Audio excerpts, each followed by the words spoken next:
Senhor, meus irmãos, vamos continuar o nosso estudo sobre o arrebatamento.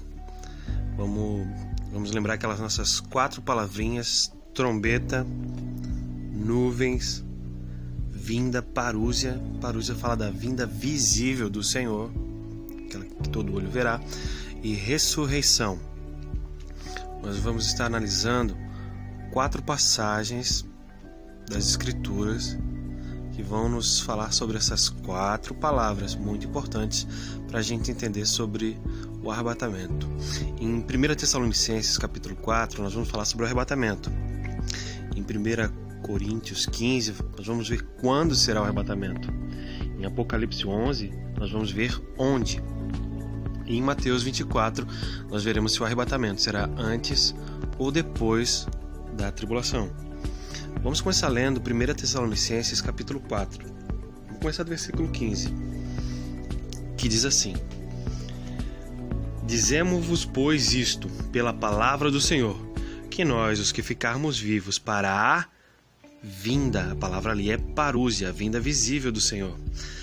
Nós, os que ficarmos vivos para a vinda do Senhor, não precederemos os que dormem, ou seja, os mortos. Por quê? Porque o mesmo Senhor descerá do céu com alarido e com voz do arcanjo e com trombeta de Deus. Trombeta. E os que morrerem em Cristo ressuscitarão primeiro, a ressurreição, né? Depois nós, os que ficarmos vivos, seremos arrebatados juntamente com eles, aonde? Nas nuvens, e encontrar o Senhor nos ares. Assim estaremos para sempre com o Senhor.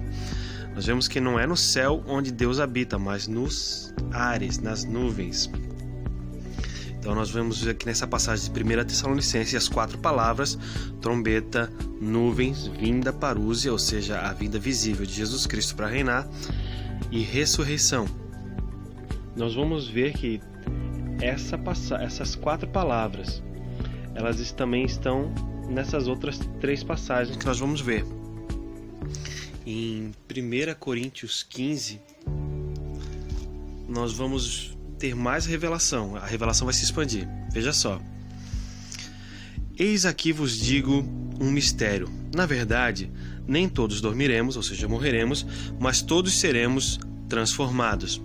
Num momento, num abrir e fechar de olhos, ante a última trombeta. Opa, novamente a trombeta aparecendo. Porque a trombeta soará e os mortos ressuscitarão. Opa, ressurreição.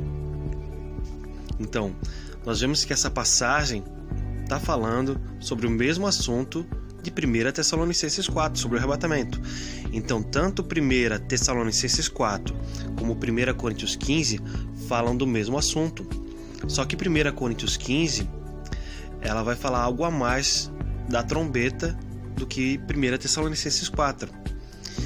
Nós vamos ver que é nessa passagem que nós estamos lendo agora, ela diz que é ante a última trombeta. Então ela nos mostra quando será a ressurreição, quando será o arrebatamento, ou seja, será na última trombeta. Nós vemos que nessa passagem não menciona nem as nuvens, nem a vinda.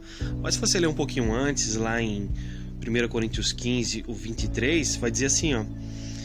Um pouquinho antes, diz, o 21 diz assim, ó: porque assim como a morte veio por um homem, também a ressurreição dos mortos veio, né, por um homem, mas cada um por sua ordem. Cristo as primícias, depois os que são de Cristo na sua vinda, na sua parúzia, a vinda visível.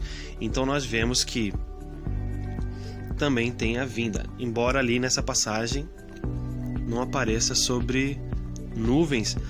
Nós sabemos que falam sobre o mesmo assunto, só que por ângulos diferentes, sendo que cada passagem acrescenta algo.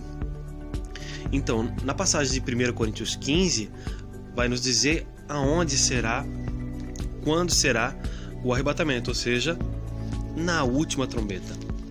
Onde nós vamos encontrar essa última trombeta? Em Apocalipse 11, 15 e 18. Em Apocalipse 10 vai dizer assim, ó, o versículo 7: Mas nos dias da voz do 7º anjo, o último de uma série de trombetas, olha só, quando estiver por tocar a trombeta, se cumprirá o mistério de Deus. Em 1 Coríntios, lembra? Eis que eu vos digo um mistério. Agora, na 7ª trombeta, que é a última de uma série, nós vemos que esse mistério será cumprido. Vamos ler 11:15 de Apocalipse. Diz assim: E o 7º anjo tocou a sua trombeta, e houve no céu grandes vozes que diziam: Os reinos do mundo vieram a ser de nosso Senhor e do seu Cristo. Ou seja, vieram a ser. Antes, eles não estavam sobre o reinado, sobre o domínio de Cristo verdadeiramente, na sua totalidade. E ele reinará para todo sempre. No versículo 17 vai dizer assim, dizendo: Graças te damos, Senhor, Deus Todo-Poderoso, que és e que eras, e que tomaste o teu grande poder e reinaste. Ali não tem a palavra e que hás de vir. Por quê? Porque aqui Cristo já veio para reinar. Em seguida, no 18, vai dizer assim, E chegou o tempo dos mortos para que sejam julgados, tempo de dares o galardão. O galardão e o julgamento dos mortos é necessário a ressurreição. Para que sejam julgados os mortos, eles precisam primeiro ressuscitar. Então nós vemos nessa passagem de Apocalipse a vinda do Senhor para reinar na terra, o tempo de julgar os mortos, eles estão ressuscitados, nós vemos a ressurreição, e nós vemos a vinda dele para dar o galardão aos seus santos e profetas, aos pequenos e grandes que temem o nome dele. E embora não apareçam as nuvens, nós sabemos que elas falam sobre o mesmo assunto, a vinda do Senhor.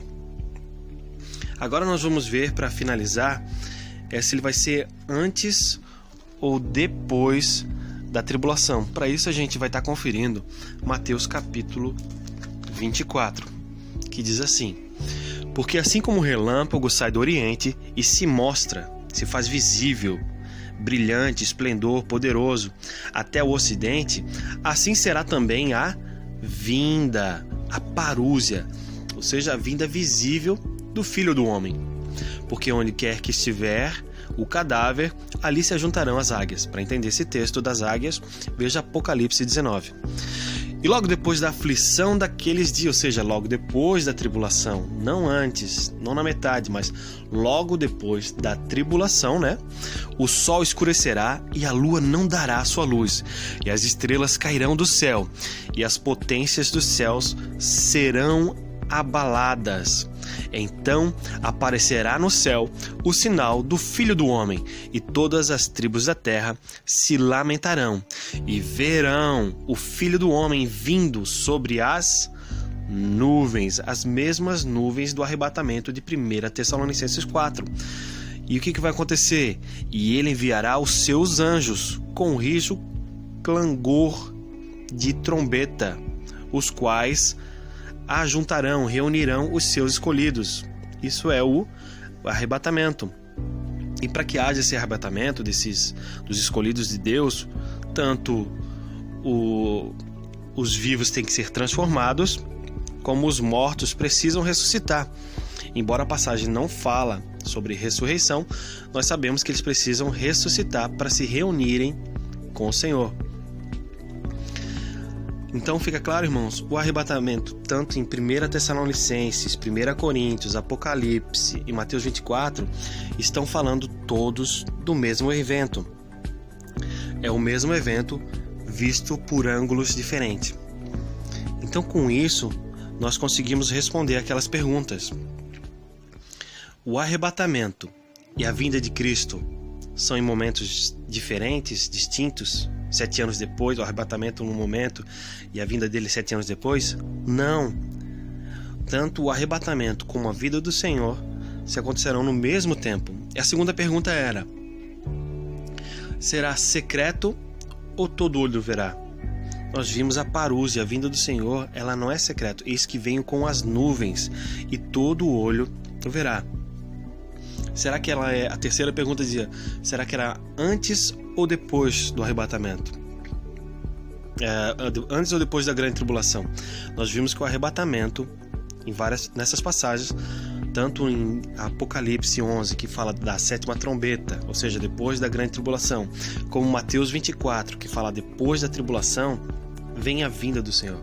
Então, respondendo, se o arrebatamento será antes ou depois da tribulação, tanto Apocalipse como Mateus 24, como 1 Coríntios 15, afirmam que será o arrebatamento depois da grande tribulação. Se você ainda tem dúvidas, nós vamos concluir esse estudo com uma última passagem.